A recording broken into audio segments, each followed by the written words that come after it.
stood up on their feet, a vast army.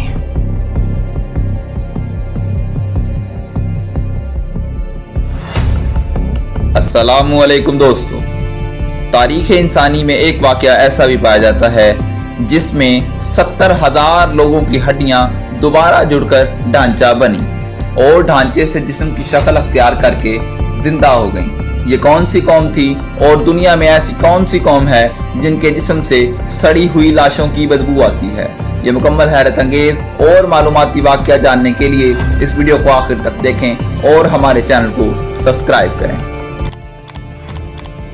दोस्तों, हुआ कुछ इस तरह कि हज़रत मूसा अलैहिस्सलाम के विसाल के बाद हज़रत यूशा बिन नून अलैहिस्सलाम आपके खलीफा वजानशीन बने और उन्हें नबूवत से नवाजा गया। फिर इसके बाद हज़रत कालिब बिन यूना अलैहिस्सलाम हज़रत मूसा अलैहिस्सलाम के खलीफा हुए और मकाम नबूवत पर फाइज हुए। इसके बाद हज़रत हिज़कील अलैहिस्सलाम हज़रत मूसा अलैहिस्सलाम के खलीफा हुए और उन्हें भी नबूवत से नवाजा गया। आज हम जिस कौम का तज़किरा करने जा रहे हैं वो कौम हज़रत हिज़कील अलैहिस्सलाम की कौम है, जिन्हें ज़ुल्कफल यानी कफालत करने वाला और इब्नुल अजूज भी कहा जाता है। अजूज अरबी में बूढ़ी औरत को कहते हैं। आपकी विलादत के वक़्त आपकी वालदा काफ़ी ज़ईफ़ थी, इसीलिए आपको इब्नुल अजूज कहा जाता है। और ज़ुल्कफल इसलिए कहा जाता है क्योंकि आपने अपनी कफालत में 70 अंबिया इकराम को कत्ल होने से बचाया, जिनके कत्ल पर कौम आमादा हो चुकी थी। एक मर्तबा बनी इसराइल की एक जमात जो कि हज़रत हिज़कील अलैहिस्सलाम के शहर में रहती थी, इस शहर में अचानक ताउन फैल गया और इस बीमारी से लोग मरने लगे। यहाँ तक कि बनी इसराइल को भी मौत के खौफ ने घेर लिया, जिस पर इन सब ने शहर छोड़कर जंगलों को जाने का इरादा किया। अब ये लोग शहर छोड़कर जंगल में चले गए और वहीं रहने लगे।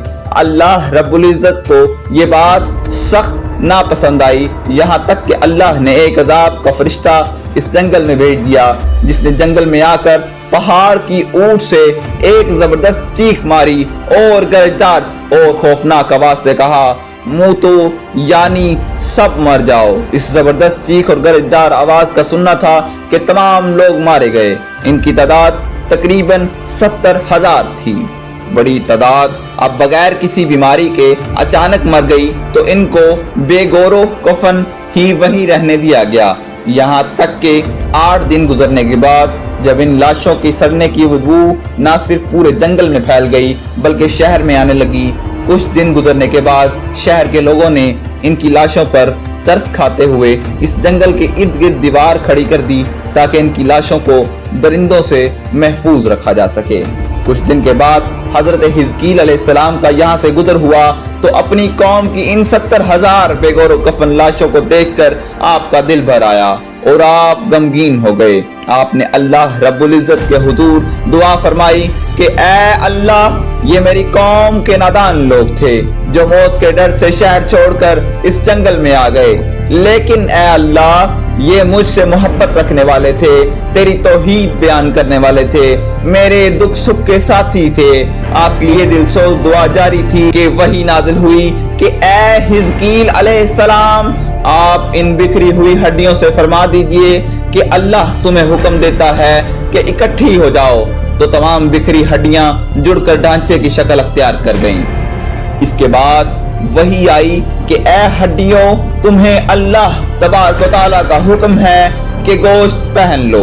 इस हुक्म के सुनते ही तमाम हड्डियों के ढांचों पर गोश्त पोस्त चढ़ गया।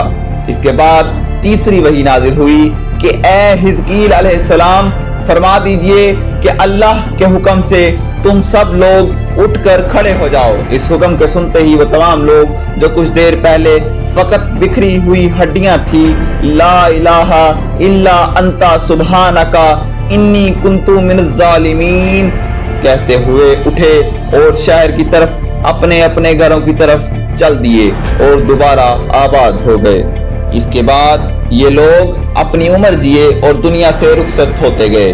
लेकिन इन लोगों पर मौत का इतना निशान बाकी रहा कि ये लोग जो भी कपड़ा पहनते कफन बन जाता था, और कब्र में जिस तरह कफन मैला हो जाता है इनके कपड़े भी इसी तरह मैले हो जाते थे।